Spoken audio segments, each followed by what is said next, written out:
Salam alaikum. On continue notre série TD sur les espaces vectoriels. Alors, dans cette vidéo, on va traiter l'exo 5. Toujours la série TD se trouve dans la description.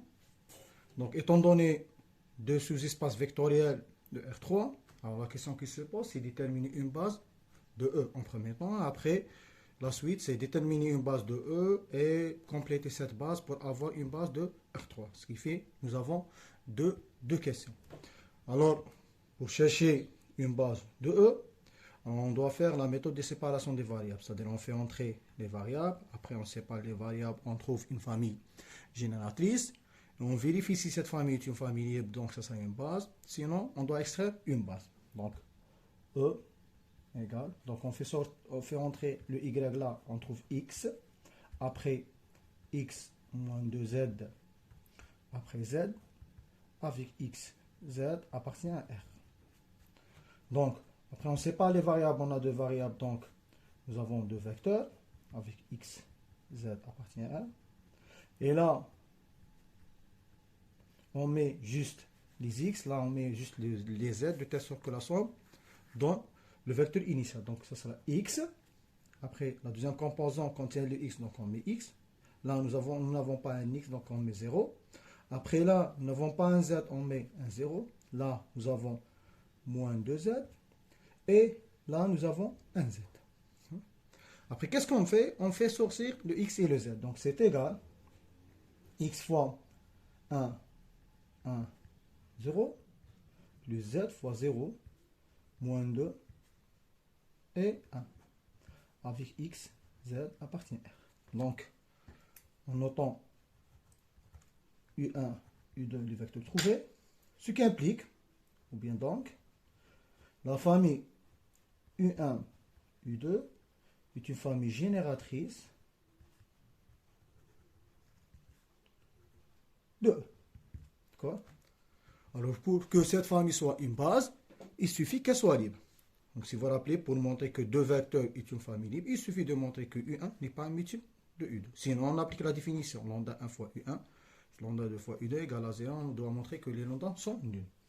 Alors, or, il est clair que, quel que soit alpha appartenant à R, toujours U1 est différent de alpha fois U2. Ce qui implique que U1 est une famille libre de E, puisqu'elle est génératrice et libre, ce qui implique que U1, U2 est une base de E.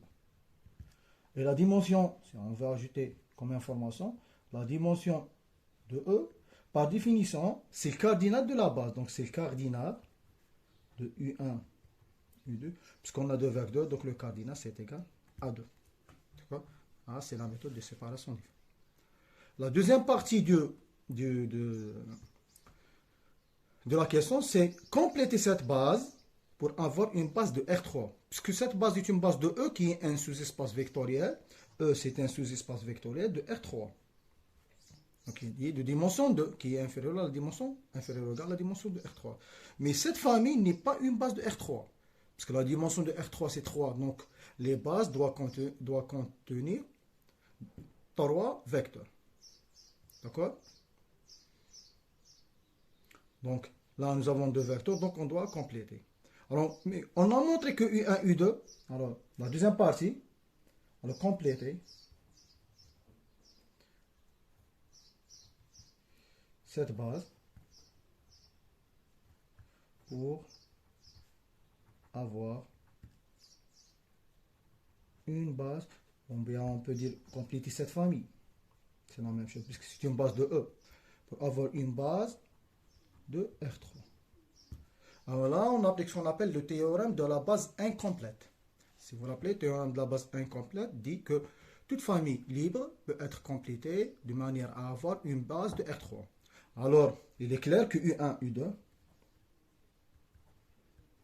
est libre dans R3. C'est très clair, puisque U1 n'est pas un multiple de U2, donc c'est une famille libre.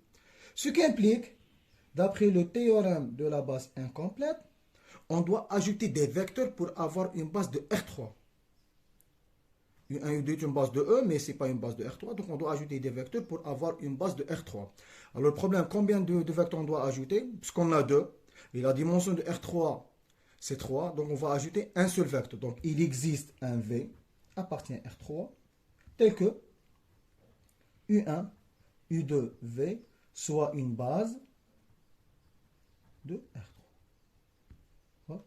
Alors, puisque c'est une base, si vous vous rappelez pour montrer qu'une famille est une base, soit elle est libre génératrice, soit la décomposition ou les lambda pour la définition d'une famille génératrice soit unique, sinon on calcule le déterminant. Alors là, qu'est-ce qu'on doit faire?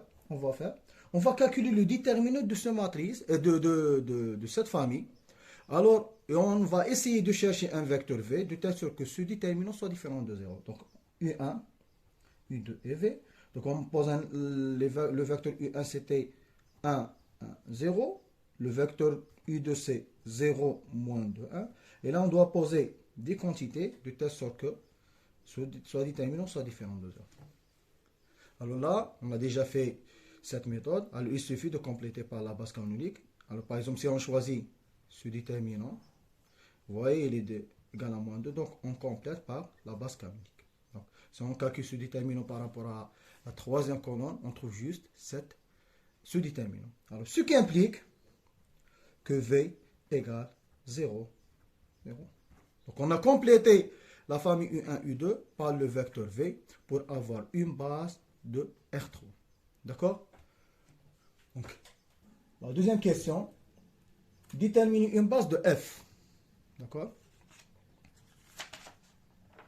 Donc, on va essayer de déterminer une base de F. F, c'est l'ensemble des X, Y, Z appartient à R3, tel que X plus Y plus 2Z égale à 0.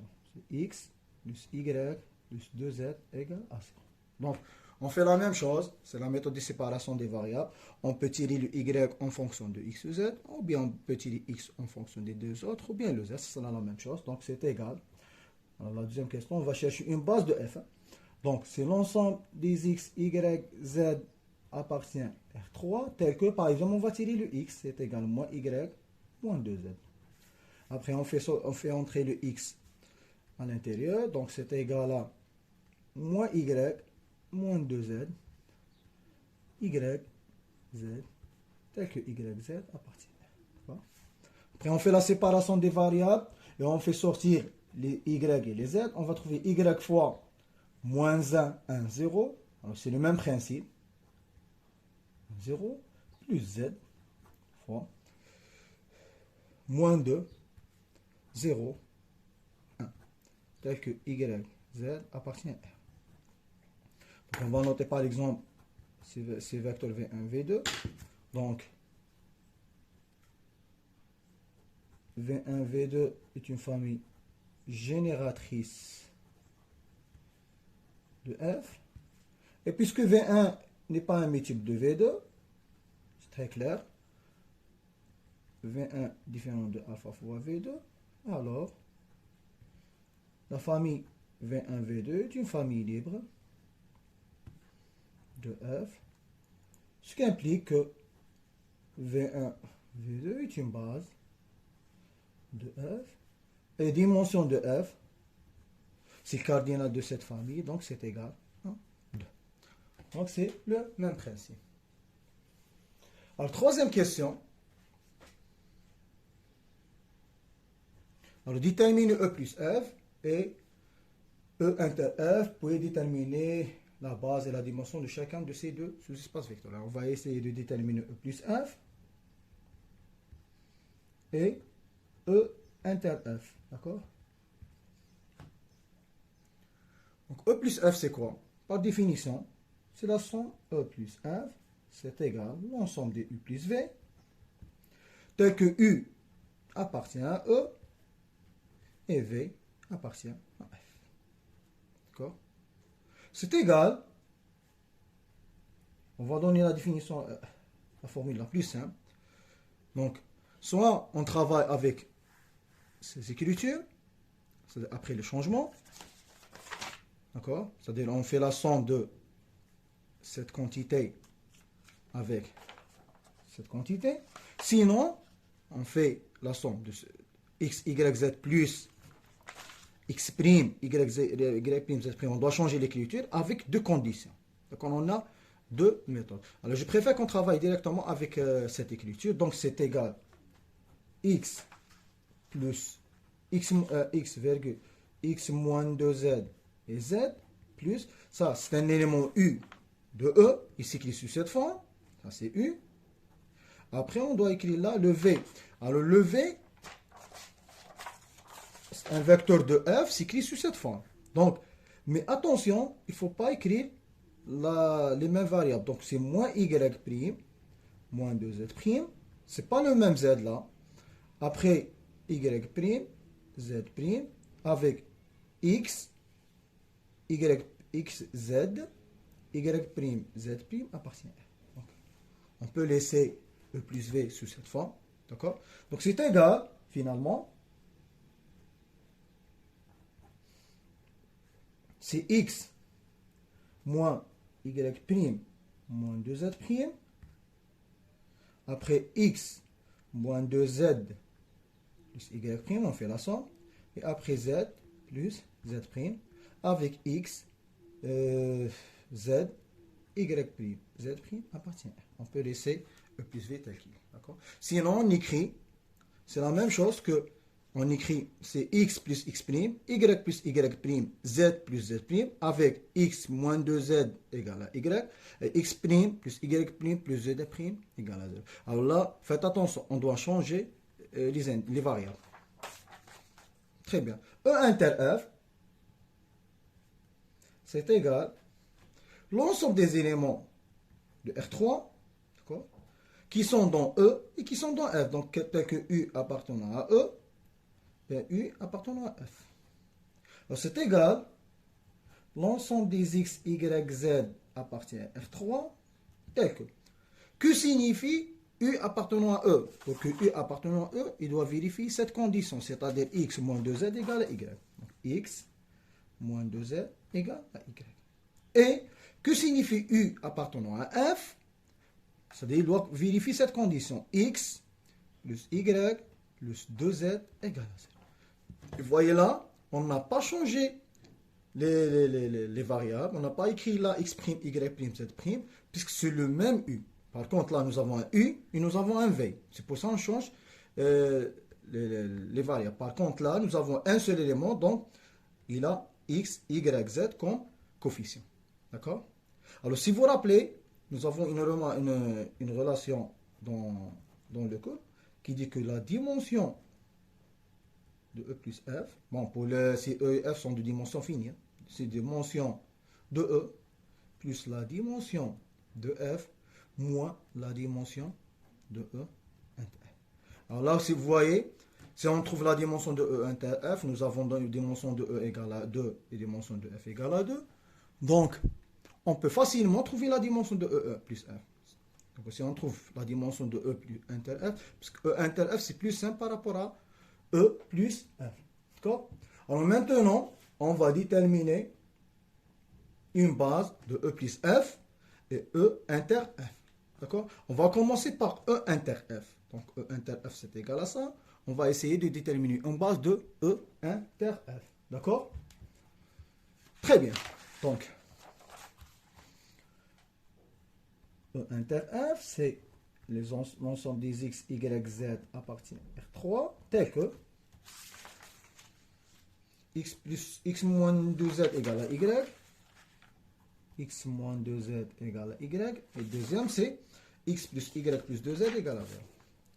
X plus Y plus 2Z égale à 0. Alors là, on applique la même chose, la méthode de séparation des variables, mais nous avons deux équations. Alors on ne peut pas directement faire entrer le Y ou bien le Z là. Alors on doit résoudre les deux équations X. On fait transmettre le Y vers la gauche.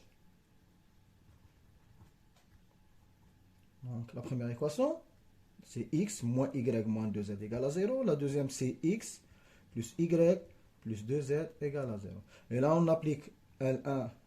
L2 devient L2 moins L1. On doit résoudre le système 1. Donc 1, c'est équivalent. x moins y moins 2z égale à 0. Après, on trouve 2y. On fait la soustraction. Plus 4z égale à 0. Donc, ce qui implique que y, c'est égal à moins 2z. D'accord? Après, on remplace là. On trouve 2z moins 2z. On trouve x égale à 0. D'accord? Donc, E inter A, plutôt, c'est E inter F, d'accord? E inter 1, c'est égal. L'ensemble des x, y, z appartient à R3, tel que x égale à 0 et y, c'est égal à moins 2. Et là, on applique la méthode classique, c'est la méthode de séparation des variables. Donc, c'est x, y, z appartient à R3, tel que, en fait, on fait entrer les éléments. Donc, ça va nous donner, c'est égal. On fait entrer le x et le y. Après, on sépare les variables. Donc, ça va nous donner 0, parce que x égale à 0. Après, y, c'est moins 2z. Après, z, tel que z appartient à R. Vous voyez, nous avons une seule variable. Donc, on fait sortir z.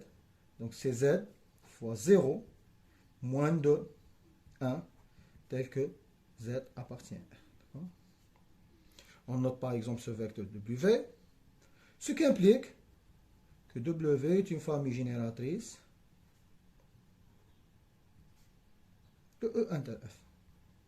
Parce que c'est un seul vecteur, pour qu'une famille qui contient un seul vecteur soit une famille libre, il suffit que ce vecteur soit non nul.